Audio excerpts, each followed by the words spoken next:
Hai semuanya, kembali lagi sama aku Muril.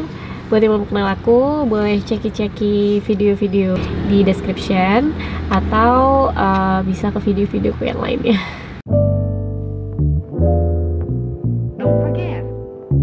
Seperti yang terlihat di sini, ada yang sedikit berbeda.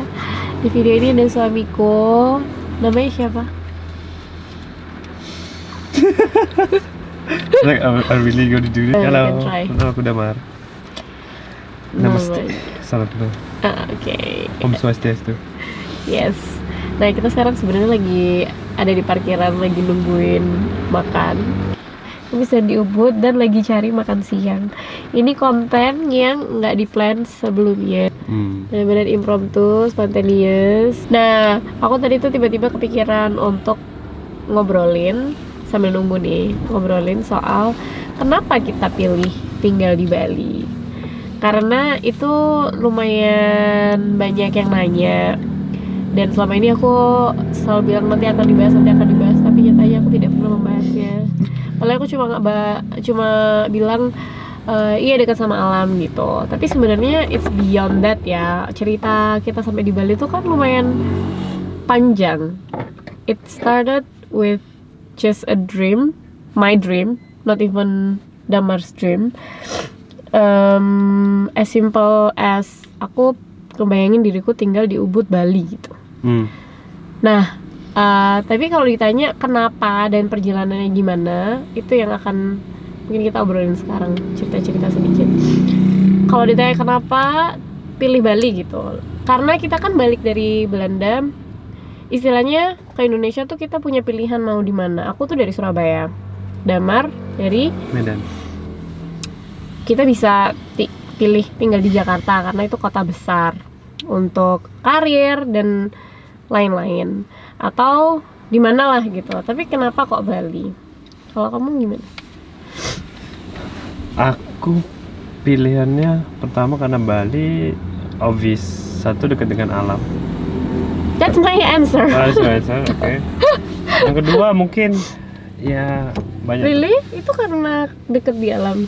Banyak hiburan sih sebenarnya. Kita mau kayak menunjukin Alana atau mungkin aku sendiri, kalau misalnya bosen gitu ya, kita hiburannya banyak, bisa ke pantai, bisa ke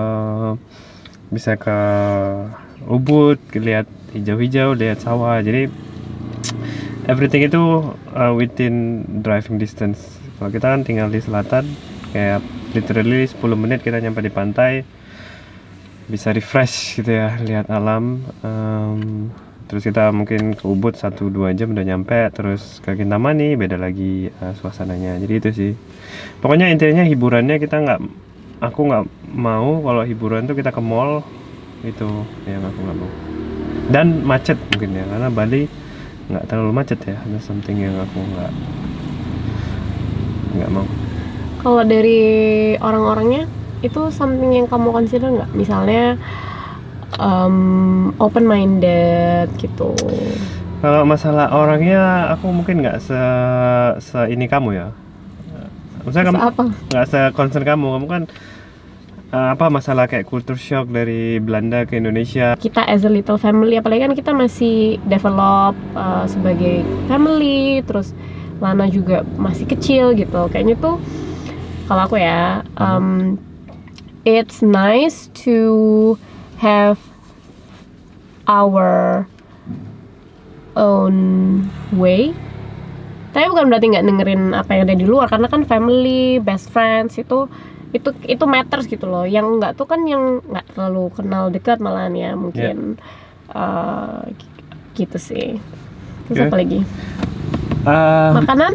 Ya tunggu, mungkin kalau kita ngomong masalah dekat dengan alam, so it could be anywhere gitu loh. Kenapa Bali? Bisa juga di Lombok, bisa juga di mana-mana. Mungkin pilihan alasan kedua ya balance lah ya dengan alam dan infrastruktur ya. Kalau Bali kan udah jelas ya, banyak digital nomad. Jadi kalau misalnya untuk kerjaan, internet, infrastruktur, everything itu terjamin lah. Karena kalau aku sendiri kan kerjanya base-nya banyak online ya. Jadi internet is really important. Maksudnya kita di selatan, internet di Ubud juga internet cepat, everywhere is good. Kalau misalnya kita konsiderasinya cuma alam, misalnya di Lombok, NTT or something, itu kan kayak terlalu jauh mungkin ya. Ya, Dan mungkin sama keluarga juga ya. Kita pingin dekat dengan keluarga. Yang kalau di Bali kan mereka like one flight away, mereka udah di sini, itu juga mungkin consideration lainnya. dekat sama Surabaya sih juga ya kan. Surabaya. Zero Waste Indonesia itu kan juga bergerak di lingkungan dan somehow ya match, merasa kayak selalu diingatkan kembali gitu why I do this gitu. Tapi sebenarnya kalau dirunut-runut jauh ke belakang, ini nggak, these reasons itu not even in my consideration. Karena dulu tuh aku tuh benar-benar as simple as aku pengen tinggal di Bali karena ngebayanginnya tuh akan sangat zen, sangat peaceful gitu, where I do yoga kayak gitu. You Itu don't really do that now. now sometimes I still do. Tapi se klise itu gitu loh dulu zaman aku aku dulu tuh punya mimpi itu tuh pas aku mungkin kerja, pas awal kerja udah mulai kayak krisis identity gitu. Ngapain ya aku tuh kerja gitu, ngapain aku kerja di kantoran, aku tuh pengen ngapain kayak gitu-gitu. Nah then I made a dream, I made a vision board soal aku pengen tinggal di Bali, dan waktu itu khususnya Ubud. Ini belum, masih di awang-awang damar, tapi udah selalu sebentar ya makanannya datang. So the story of this itu sebenarnya tuh kita mau makan di cafe ini namanya Usha, dia Ukrainian Russian restaurant, tapi lama bobo dan kita nggak mungkin turun. Akhirnya nanya boleh nggak makan di mobil. Sebenarnya kita tuh ID-nya pakai piring biasa ya, kayak kita makan tapi makan di mobil, kayak makan di pinggir jalan gitu. Tapi apparently mungkin mereka takut kita lari mungkin ya. Ya maksudnya for obvious reason, jadinya take away dan kita juga udah bayar, so iya. Tapi biasanya kan kalau model restoran kayak gini nggak kayak di pinggir jalan kamu dapat piring and that's all you get gitu. Mereka tuh kan pasti ada condiments kayak perintil, ribet buat mereka. So we try to understand, tapi kita minta paling nggak ininya artilerinya nanti kita balik. Dan di Bali ini kan dia udah lebih lebih concern sama lingkungan, eco gitu. Jadi ininya kertas which we will use again. Kalau pengen tahu review dari yang kita makan ini, lihat di video di bawah ya. Oke, kita lanjutin soal tinggal di Bali. Jadi dulu ya itu as kayaknya tuh peaceful ya, kayaknya tuh di sana tuh you can get your body, mind and soul synchronized gitu, all good, like healthy mentally and physically kayak gitu. Nggak tahu tapi akan gimana, akan kerja apa, akan caranya gimana, itu nggak ngerti. Tapi aku dulu pengen ini kayak digital nomad gitu. Nggak ngerti sama sekali mau ngapain tuh, nggak ada ide. Tapi dari dulu tuh aku pengen jadi pebisnis. Jadi sempat nyoba macam-macam, bikin deodoran alami, bikin tas, bikin create itu journal. I tried lah to get myself there gitu. Nah terus kita ketemu kan 2016. And then aku cerita sama kamu gak sih that dream of mine, bahwa aku eventually pengen tinggal di Indonesia. Dia enggak, dia tuh nggak ngelihat dirinya tinggal di Indonesia, blas, ya kan? Dia maunya tinggal di Belanda karena dia udah comfortable gitu. Tapi aku tuh somehow selalu melihat diriku pengen tinggal di Indonesia gitu. I wanna go back there gitu, dekat sama keluarga. Karena ya to be honest, kalau waktu kita berdua kerja di Belanda tuh ya, kalau kamu kerja lulus S1 kerja it's really comfortable. Karena ya gaji lumayan ya, kamu gaji lumayan, mungkin sekitar bersih 2.000-2.500 euro, 2.000-3.000 lah ya, 2.000 sampai 3.000 kamu bayar rumah. You could easily save, kalau kamu itu ya, kamu easily save, kalau kamu agak frugal you can easily save 1.000 euro per bulan gitu. So that's what happened to me. Yeah, so it's really comfortable. So yeah, you could ask anyone yang kerja sekarang di Belanda, ya, why would you go back home? Why would you go back to Indonesia? Karena kamu ya kerja yang lumayan di Belanda tuh kerjanya enak ya, karena dia work life balance-nya lumayan tinggi. Kamu jam 9, jam 5 ya udah pulang. Kamu jarang ada lembur, kamu in the weekend you don't have to work. Terus kamu dapat uang untuk vakansi. Mostly. Tapi vakansi pasti. Ya, kamu buat vakansi itu kayak kalau kita dapat THR gitu ya. Di Belanda itu kemana-mana dekat gitu liburan. Kamu 2 jam terbang, kamu udah di Italia, kamu udah di Spain. It's really nice just to explore around, and karena itu dekat and you have money dari kerjamu, so it's really comfortable. But we did live that life gitu loh. We did live that life for itu. Mungkin karena itu aku tahu at some point tuh aku bakal puas dalam tanda kutip ya. Maksudnya exploring, being like single, living new life, pekerjaan. I know itu ada titik berhentinya gitu loh. Ya. Aku ya tapi itu. Mungkin kalau aku sendiri I wouldn't mind doing it for another 5 years maybe ya. Tapi kayak apa?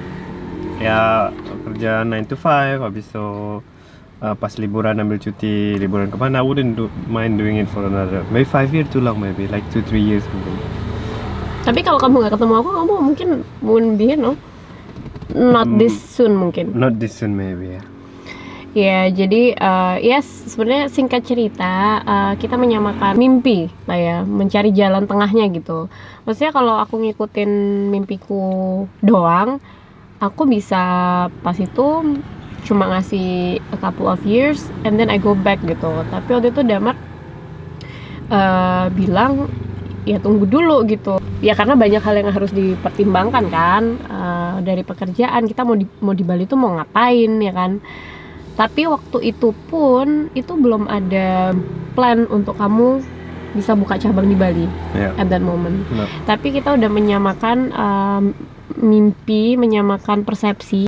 Namanya pasangan tuh kan memang apa ya, kamu nggak harus give up your dream, tapi kamu harus you need to compromise maybe. Yeah, and you respect each other's dream. Karena kita tuh ada kayak together, dream together, his dream and my dream gitu. Nah itu gimana caranya kita mesti panas. Ya kalau misalnya pindah ke Indonesia, kalau tadi aku cerita di Belanda kita 2 jam bisa kemana-mana, bisa jalan-jalan. Aku kalau ke Indonesia, I also wanna do the same gitu loh. Mungkin itu karena itu pilih ke Bali gitu loh. Jadi Bali kita bisa ke, I don't know, mungkin kita pengen ke timur habis ini rencananya, ke Lombok, Pulau Komodo. Jadi ya, also want to explore Indonesia, mungkin ke Makassar. Itu one thing sih, mungkin ya kenapa pilih Bali, karena lumayan di center, jadi kemana-mana gampang. Jadi sama di Balinya pun sendiri loh. Balinya sendiri pun banyak yang dilihat. Jadi transisi dari kerja di Belanda, punya bisnis pindah ke Bali, punya bisnis, itu juga ada. Maksudnya aku nggak mau pulang sebelum aku punya everything settled di Bali. Makanya aku waktu itu minta Muriel give me some time to work it out. Aku coba kita have the same ability in terms of finance to do what we want, tapi cuman pindah tempat aja gitu. Kan itu lumayan drastik ya, kalau di Belanda kamu kerja, aku kerja, kita double income. Tapi kan waktu pindah ke Indonesia kan income-mu berkurang, dan itu mostly aku, tapi ya expenses-nya juga berkurang for sure. Tapi kita pengen tetap punya the ability untuk kita travel. That's one of the goal. Intinya sebenarnya kita nggak ujuk-ujuk lah ya, nggak yang aku punya ide atau kita punya ide untuk ke Bali terus habis itu kita let's do it next month. Itu nggak gitu. True, yeah. Banyak plan, banyak pertimbangan yang kita tuh udah udah pikirin dulu lah sebelumnya. In terms of finance juga misalnya, karena aku resign, otomatis aku harus resign karena aku kerja kantoran, dan you had a lot of savings then? Not a lot, I had savings. We had savings, let's say. We had savings, at least tuh untuk ya itu juga aku mikirnya let me stay here waktu itu, save up a little bit more, supaya kita bisa at least mulai di kehidupan di sini. Bareng-bareng, nggak cuma on Damar, dan ya comfortable gitu. Ya comfortable, which means waktu itu satu lagi di mindsetku ya tadi ability to travel, dan two maybe we wanna settle in Bali, jadi at least we wanna have a house and a car maybe. That's Kayaknya sebelum kita pulang, we walking. Allah tuh. Mati. Jadi tadi sebelum pulang kita nyiapin budget untuk at least mobil sama DP rumah ya. Karena kita juga nggak mau nyewa lama-lama rumah. Tapi kita kemarin itu ngekos dulu loh sampai rumahnya jadi. Iya, karena kita dapatnya rumahnya yang inden waktu itu. So we're not talking about luxury here ya. Maksudnya kosan kita juga biasa banget, bukan yang gimana gitu. Biasa banget. Itu mungkin the art of gratification kali ya. Iya. Ya. Kita delay living in the house. Kita really minimum ya waktu itu ya. Sambil saving kan. Saving kita nyewa di rumah, literally kosan cuman satu ruang sama kamar mandi sama dapur jadi satu. Which was okay, kita berapa bulan di situ ya. Yeah. Tapi habis itu kan Alana lahir, habis itu kita nyewa yang lebih besar. Tapi habis itu rumahnya selesai, kita pindah ke rumah kita. Jadi more or less rumah itu 1 tahun lah, begitu dari inden sampai kita pindah. Kesimpulannya kita lumayan planning sebelum kita pindah ke Indonesia, nyiapin finance everything before kita decided to jump on board dan kamu resign. Jadi kalau recap, alasan pindah ke Bali alam, terus dekat kemana-mana, dekat sama keluarga, nggak macet, hiburannya nggak cuma mall. Open minded people. Kamu open minded, terus zen or whatever, no? Oh ya, mind, body and soul. Mind, body and soul. Oke. Dan itu tadi kenapa kita pindah ke Bali. Terus sebelum kita pindah, ya itu yang perlu dipersiapkan, ada dari tipe finance sama what kind of life we want to be living here. Sama mungkin aku mau bilang juga bahwa mimpi itu gratis guys. Jadi berani aja bermimpi and work towards that gitu. Waktu itu belum ada idea aku ke Bali mau ngapain, mau gimana caranya tuh sama sekali nggak ngerti. Tapi karena aku tahu aku pengen jadi socialpreneur waktu itu, pengen terus tinggal di Bali and have the kind of life yang aku imagine. Somehow aku tuh what I do every day tuh bergerak ke sana sampai akhirnya ada Zero Waste Indonesia dan lain-lain, ketemu sama dia. Aku rasa tuh juga the work of Allah, the work of universe, karena I have that hammered gitu in me gitu. Jadi tuh manifest with what I do, what I did back then, every day. Jadi ya semangat. Kalau misalnya punya mimpi, insya Allah bisa tercapai gitu ya. Okay, that's all our video. It's raw and didn't really prepare, didn't really plan it. Tapi mudah-mudahan bermanfaat. Dan ya, itu dulu. Boleh share, like, comment, and subscribe. And I'll see you in the next video. Bye.